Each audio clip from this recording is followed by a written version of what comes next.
오늘 설교의 제목은 예수 그리스도의 세계라고 하는 것입니다. 본문은 마태복음 1장 1절로부터 17절입니다. 갈라디아서는 지난번으로 마무리를 하고 이제부터 마태복음으로 은혜를 나누려고 합니다. 신약 성경의 첫 부분 마태복음 1장 1절에 보니까 아브라함과 다윗의 자손 예수 그리스도의 세계라. 요즘 성경에는 계보라고 나와 있는데요. 자, 새로운 세계, 예수 그리스도의 세계가 열리고 있다, 이렇게 선언하고 있습니다. 여기에 나오는 세계라고 하는 말은 상당히 독특한 의미가 담겨져 있습니다. 우리가 창세기 1장 1절에 보면 하나님께서 천지를 창조하셨다, 이렇게 나와 있는데요. 창조라고 하는 그 단어와 의미적으로 같다고 볼 수가 있습니다. 그러한 면에서 마태복음은 또 하나의 새로운 창세기라고 보는 겁니다. 예수 그리스도의 세계라고 하는 것은 새로운 창조의 역사의 문을 여는 우주적인 사건이다. 그리고 새로운 시대가 지금 펼쳐지고 있다라는 것을 보여주는 겁니다. 예수 그리스도로부터 시작된 새로운 세계, 아마 어떠한 사람들이 초청되었을 것 같습니까? 문재인 대통령이 후보 시절에 공식적으로 활동했던 싱크탱크가 두 군데였다 그래요. 하나는 서울 마포구 용강동에 있었던 국민성장 사무실이고, 또 하나는 여의도에 있었던 더불어 포럼 사무실인데, 여기에 규모가 600여 명의 전문가하고 교수들로 포진돼 있었고 아무나 여기에 들어오지 못했다는 겁니다. 자, 그렇다면 예수 그리스도의 새로운 세계가 열리고 있는데 대단한 사람들이 초청되었을 것으로 짐작되어집니다. 어떤 사람들입니까? 오늘 이 마태복음 족보 이야기죠. 마태복음 여기에 보면 마리아를 제외하고 4명의 여자가 등장을 합니다. 다말이라고 하는 여자, 그 다음에 라비라고 하는 여자, 룻과 우리아의 아내, 이렇게 4사람이 등장을 하는데, 여러분들 알다시피 이때 당시의 여자들을 우습게 알았습니다. 오늘같이럼 여성 상위 시대가 아니었습니다. 물론 우리가 구약에 보면 드보라, 에스더, 아주 걸쭉한 인물이 등장을 하는데, 이 사람들은 우리의 유관순 누나와 같은 훌륭한 일을 했다고요. 그래서 이러한 여자들이 족보에 들어간다, 뭐 그럴 수 있겠다, 이렇게 생각을 합니다만, 오늘 본문 마태복음 족보에 등장하는 여자들은 하나같이 그렇고 그런 여자들이었다는 거예요. 4명의 여자 중에 첫 번째가 다말인데요. 우리가 본문 마태복음 1장 3절에 보면 유달은 다말에게서 베레스와 세라를 낳았다라고 나와 있는데, 여러분 다말이 누굽니까? 우리가 창세기에서 38장 11절에 보면 유다가 그의 며느리 다말에게 이르되, 바로 이 다말은 유다의 며느리입니다. 근데 남편이 사별을 했고요, 아이가 없는 겁니다. 당시에 계대 결혼이라고 하는 풍습이 있었어요. 그래서 이러한 풍습대로 대를 이으려 했습니다만 이게 잘 되지 않는 거예요. 그래가지고 택한 방법이 뭐냐 하면 이 며느리 다말이 창녀로 변장하는 거예요. 그래가지고 시아버지를 꼬들렸어요. 잠자리를 같이 한 후에 아기를 갖게 된 겁니다. 당시의 상황으로 보면 대를 잊지 못한다, 수치지요. 인간의 도리를 못한 것으로, 하나님 앞에 저주받은 것으로 생각을 했던 시대입니다. 그럼에도 불구하고 시아버지를 꼬들린 것이 무슨 자랑거리라고, 예수 그리스도의 거룩한 세계가 열리고 있는 그 명단에 덩그렁 올라와 있다는 거예요. 자, 두 번째 여인이 누굽니까? 라비죠, 라. 그래서 마태복음 1장 5절에 보면 살모는 나합에게서 보아스를 낳았다, 이렇게 나와 있는데, 우리가 여호수아서 2장 1절에 보면 나합이 기생이었다고 나와 있지 않습니까? 직업이 기생이에요. 이 기생은 창녀라는 얘기입니다. 당시에는 이방인 성전을 중심으로 우상을 이렇게 도와주면서 활동했던 창녀가 있었고요, 그 다음에 먹고 살기 위한 생계형 이러한 기생, 창녀가 있었습니다. 라합은 생계형 기생이었어요. 그러니까 비천한 삶을 살았던 여인이다, 이런 얘기예요. 이 집에는요, 돈만 있으면 누구나 이방인들도 드나들 수가 있었습니다. 그래서 이스라엘 사람들이 정탐꾼으로 별 문제 없이 이 사람 집에 들어갈 수 있었던 거 아닙니까? 그냥 쉽게 얘기하면 나합은 민족을 배반했고 간첩을 맞아들인 거예요. 결국은 그 대가로 나중에 자신과 가족의 생명이 보존받았습니다. 물론 하나님의 관점에서 보면 기생 나합이 하나님의 뜻이 어디 있는지, 진리가 무엇인지 안 사람이라고 말합니다만, 이러한 상녀가 예수님 새로운 세계가 열리는 그러한 명단에 들어가 있는 겁니다. 요즘에 고위공직자 청문회를 하는데 여기에서 조상이 간첩이고 할머니가 국제 콜골이다, 이러면 아마 이거 난리가 날 겁니다. 이게 그런 시기예요. 세 번째 등장한 여인이 누굽니까? 누구시죠? 마태복음 1장 5절에 보면 보아스는 룻에게서 오벳을 낳았다 하는 거죠. 이 룻은 나오미의 며느리입니다. 나오미 가정이 좀 잘 살아보려고 모압이라고 하는 지역으로 이민을 갔어요. 근데 거기서 완전히 망했습니다. 사랑하는 남편, 그리고 참 눈에 넣어도 아프지 않는 두 아들이 죽어버린 거예요. 그래서 그지 상그지가 돼가지고 시어머니 나오미하고 며느리 룻 두 여인이 고향 베들레헴으로 돌아가게 되는 거예요. 룻은 모압 여인입니다. 여러분, 모압 족속이 어떻게 태어난지 압니까? 창세기에 보면 아버지와 근친 상간으로 태어난 족속이 이게 모압 족속이에요.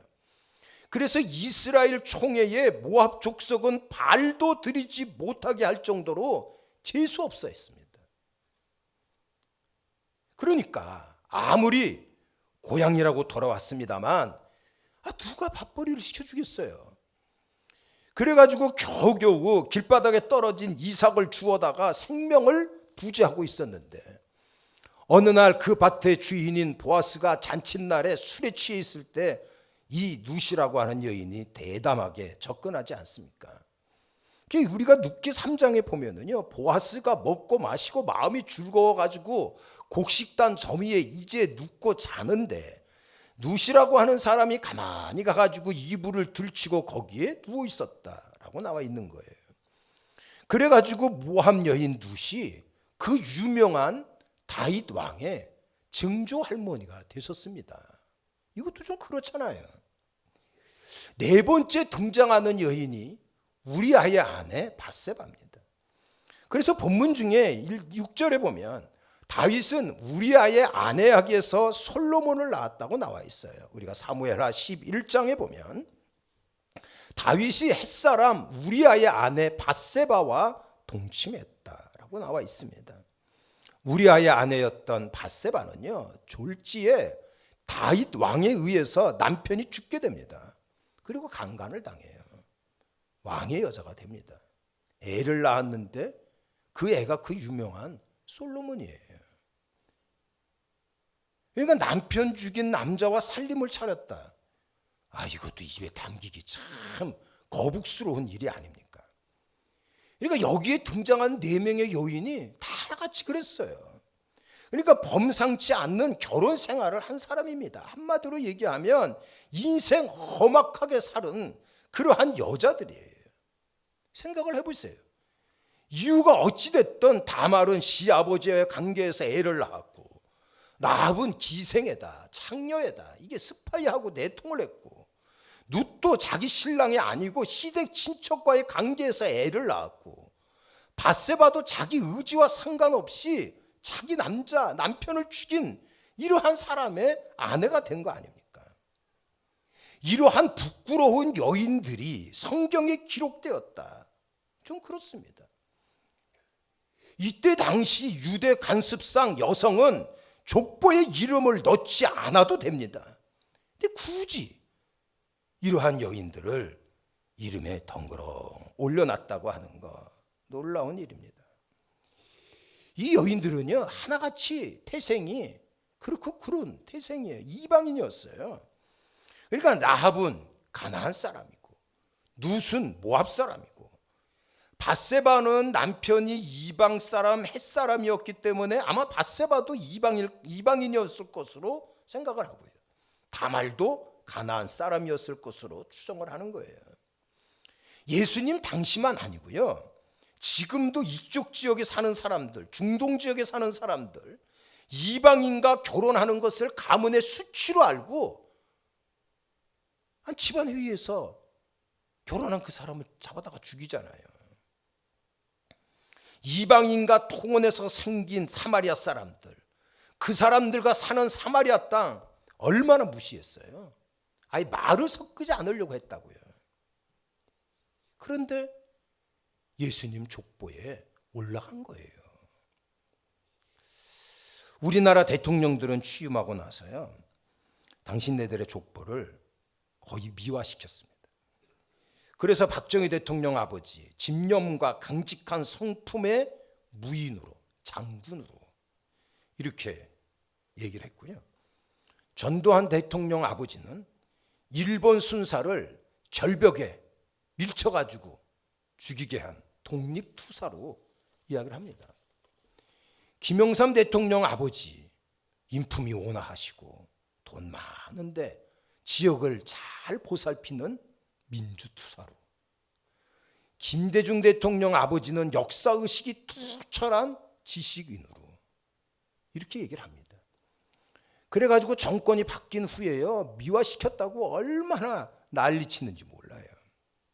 저는 한 나라의 지도자가 리더십을 발휘하기 위해서 그럴 수 있겠다, 이런 식으로도 전 이해를 합니다만, 자, 이 마태라고 하는 사람, 그 창세기에 버금가는 엄청난 예수 그리스도의 세계가 지금 펼쳐지려고 하는데 빼버려도 전혀 하자가 없는 망신살 뻗친 4명의 여인을 고스란히 기록하고 있다는 것입니다. 여기에는 하나님 아버지의 위대한 뜻이 있는 거예요. 그 뜻이 뭡니까? 우리는 두 가지로 볼 수가 있어요. 자, 첫 번째로는 예수 그리스도의 세계라고 하는 것은 우리가 예수 십자가로 죄 용서함을 받아 하나님의 자녀가 되고 그리고 축복의 사람이 된다고 하는 것을 보여주고 있는 것입니다. 아무리 흉악한 죄라도 무조건 용서해 주시는 분이 예수님이십니다. 과거가 어두웠을지라도 4명의 여자들은 예수님의 족보에 당당히 기록됨으로써 메시아의 조상으로 만인의 부러움을 받는 존귀한 자가 되었습니다. 우리도 이와 같이 예수 그리스도 안에 있으면 변화되는 거예요. 아무리 추하고 우울하고 불행했던 과거가 있다고 할지라도 예수 그리스도 안에 있으면 그거 아무 문제가 되지 않습니다. 예수님 세계에 들어오기만 하면 슬픔이 기쁨으로 변하는 거예요. 예수 그리스도 안에 열려진 새로운 세계는 천지 창조만큼이나 중요한 이러한 역사적인 일에 저나 여러분들이 주인공으로 초대받았다는 거예요. 얼마나 감사합니까? 예수님 족보에 등장하는 4명의 여인들은 바로 예수 그리스도의 십자가의 순환과 부활로 하나님의 자녀가 된다는 것을 미리 그림자적으로 보여주고 있는 겁니다. 예수 그리스도의 십자가의 보혈 역사는 대단한 거예요. 그래서 이 역사를 에베소서에서 자세히 설명하고 있습니다. 우리가 에베소서 2장 14절에 보니까 원수된 것, 이 막힌 담을 자기의 육체로 헐어버렸다 그랬어요. 육체가 뭡니까? 예수님의 십자가 아닙니까? 예수님의 십자가를 통해서 하나님과 막힌 담이 무너졌고요. 우리는 하나님의 축복의 사람이 된 겁니다. 이사야 선지자가 뭐라고 얘기했어요? 우리의 인생을 들포도라고 표현했어요. 한많은 인생 들포도 인생이라고 얘기를 했어요. 너무나 고통스러운 인간관계가 있어요. 내 힘으로 감당하기 어려운, 내 힘으로 풀리지 아니하는 이러한 문제를 안고 있어요. 대를 이어 내려오는 고질적인 질병도 있고 남에게 터놓고 말하지 못하는 가슴 답답한 문제들이 있어요. 이것이 들포도 인생이라고 말하고 있는데 이러한 인생을 불쌍히 여기시고 우리 예수님 십자가에 달려 죽으셨고 십자가의 보혈로 이러한 저주의 사슬이 다 끊어져 버리는 겁니다. 오직 예수 십자가만 바라보고 해야 돼요. 우리가 살든지 죽든지 흥하든지 망하든지 예수 십자가 중심으로 살아가야 하는 겁니다. 여러분들 에베소 2장 16절에 뭐라 그러는지 아세요? 원수된 것을 십자가로 소멸시켰다고 분명히 말해주고 있어요. 원수가 뭐예요? 악한 저주의, 악한 마귀의 공격 아닙니까? 이것은 십자가로 이미 다 예수님이 정리를 해주셨어요. 우리가 예수 그리스도의 이름으로 나가면은요, 악한 마귀는 혼비백산 물러가게 되는 겁니다. 신명기에 보면 한 길로 왔다가 7길로 도망가는 이러한 기분 좋은 승리가 예수 십자가의 보혈로 가능한 것입니다. 그래서 에베소서 2장 18절에 보면 아버지께 나아간다고 그랬어요. 천지를 창조하신 그 하나님이 지금도 당신의 의지대로 이 역사를 이끌어 가시는 그러한 하나님께서 우리의 아버지가 되어주신다는 사실이에요. 얼마나 든든한 일입니까? 이거는 바로 예수 십자가 때문에 가능했던 일이에요. 예수 십자가밖에 없다. 예수 십자가만이 나의 구원이고 나의 삶이고 나의 전부라고 선포하며 나가십시오. 여러분들에게 풍성한 하나님의 축복이 이루어지게 될 것이고요. 축복의 삶, 사람으로 우뚝 서게 될 것입니다. 이러한 하늘과 땅의 권세가 우리에게 임하는 것, 이미 마태복음 1장 예수님의 족보에 담겨져 있는 4명의 여인을 통하여서 우리에게 보여주고 있다는 거예요. 또한 이러한 족보에 등장하는 4명의 여인을 통해서 우리에게 보여주는 또 하나의 진리가 있어요. 예수 그리스도의 세계라고 하는 것은 하나가 되는 것을 말합니다. 오늘 이 본문 족보 이야기에서 유대인과 이방인의 장벽이 무너져 버렸어요. 남자와 여자의 차별, 이거 다 무너져 버렸습니다. 그리스도 예수 안에서 열려진 이러한 세계라고 하는 것은 하나가 되는 거예요. 4명의 여인들, 아마 까발리기 시작을 하면 이게 문제가 한두 개가 아닙니다. 그러나 그렇지 않았어요. 왜 그렇습니까? 하나가 되려고 하는 이러한 노력의 흔적이 분명했다는 거예요. 우리도 하나가 되기 위해서 여러분 애쓰셔야 됩니다. 우리도 하나가 되기 위해서 내려놔야 한다는 거예요. 싸움에는요, 가치가 없는 싸움이 있어요. 아예 싸우지 않는 것이 나은 이러한 전투가 있다는 거예요. 부르독구, 얼마나 싸나운 개입니까? 이 부르독구하고 스컹크하고의 싸움에서 아마 불독은 100번 싸우면 100번 다 물어 죽일 수 있을 겁니다. 그렇지만 스컹크의 악취가 몸에 밴 승리는 유쾌한 게 아니에요. 스컹크는 죽었을지 모르지만 악취 때문에 아무도 내 곁에 오지 않는다는 거예요. 이런 싸움을 뭐하러 합니까? 예수님께서 십자가에서 보여준 진리가 바로 그런 거예요. 내 자존심 구겨져도 내려놓을 수 있는 것은 과감하게 내려놔야 됩니다. 나와 다르다고 다 틀린 게 아니라고 말하잖아요. 피아노의 뚜껑을 열어본 적이 있습니까? 100여 개의 피아노 줄은 굵기가 서로 달라가지고 음이 틀립니다. 그러나 하나 독자적으로 제 음을 내고 원칙에 따라 조화를 이룰 때 멋진 화음으로 듣는 이에게 감동을 주는 거예요. 다양성을 인정하십시오.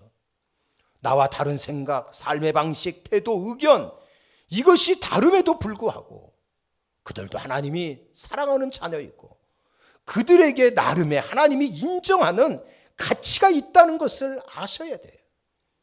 그래서 사랑하고 존귀하게 여기는 자가 되어지기를 바랍니다. 오늘 이 족보 이야기에서 예수 그리스도의 세계라고 하는 것은 모든 것을 품어주셨듯이 나도 껴안아 주셨다는 거예요. 형편없는 나를 예수 그리스도의 족보에 올려주셨다는 겁니다. 형편없는 나를 그 하나님의 생명책에 분명히 기록을 해 주셨다는 거예요. 그렇다면 왼수 같은 그 사람, 여러분들의 인생의 책자에서 지우지 마십시오. 기도해 주시고 사랑해 주시고 이해해 주시고, 그리고 그것이 십자가라면 감사한 마음으로 짊어지고 나가시는 저와 여러분들이 되어지기를 바랍니다. 저는 1년 동안 꼭 잊지 말아야 할 이러한 요일이 있습니다. 첫째는 뭐냐 하면요, 6.25입니다. 이 6.25는 잊어서서 안 되고요, 하나님 앞에 끊임없이 나라와 민족을 위해서 우리는 기도해야 됩니다. 두 번째로는요, 잘 들어보세요. 2월 15일입니다. 2월 15일이 이번 주간에 있거든요. 우리 목감교회 창립일입니다. 적어도 우리 공동체 안에 있는 분들은 목감교회 창립일을 기억하시고, 그리고 그 비전에 따라서 하나님 앞에 기도하면서 나가야 합니다. 1986년 2월 15일 우리 교회는 이렇게 창립이 되었어요. 공장 기숙사로 쓰는 조그마한 이러한 집에서 거실, 거기에서 지금 창립 예배를 드리고 있는 거예요. 저기에 서 있는 사람이 바로 저입니다. 사자오같이 머리가 훅 날리고, 저도 왕년에 이런 적이 있었습니다. 여기에 와서 축사하셨던 목사님, 설교하셨던 목사님, 장로님, 어떤 분들은 다 하늘나라 가신 분도 있고, 또 어떤 분들은 상당히 연세가 드셔서 또 그런 분도 계세요. 이것은 천막 시절입니다. 천막을 치고 예배를 드릴 때 시청의 돌격대들이 쳐들어와 가지고 이 텐트가 무너진 적도 여러 번 있었습니다. 이게 바로 학고방 교회였죠.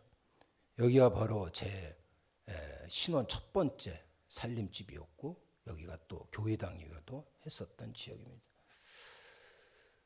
돈이 없어가지고 간판 다 떨어졌는데, 저 상태에서 성결의 기치를 높이 들자, 이런 마음으로 이렇게 학고방 시절 교회도 있었습니다. 그러다가 지금 이 상가는 그대로 있죠. 상가를 줘서 예배드리고, 지금 교육관으로 사용하고 있는 이런 교회를 짓고 현재 이렇게 예배당을 지어서 하나님께 영광을 돌리고 있습니다. 에벤에셀 하나님을 찬양하죠. 오늘 본문에서 주시는 말씀은 두 가지입니다. 하나는 뭐냐 하면 예수 그리스도의 세계에 당당히 들어가게 된 하나님의 자녀라는 거예요. 이거에 대한 자부심을 여러분들 분명히 가지시기를 바랍니다. 자, 그렇다면 두 번째로 뭡니까? 우리는 하나님의 뜻을 이루어 나가야 한다는 거예요. 우리 목감교회 비전 선언과 같이 이 동네를 예수 잘 믿는 마을을 만들기 위해서 여러분들 순교자 영성을 가지고 그리스도의 복음, 생명의 복음, 십자가의 복음을 전하여 하나님의 축복으로 신앙의 명문가를 이루는 이러한 우리의 비전이 여러분들을 통해서 이루어지기를 바랍니다.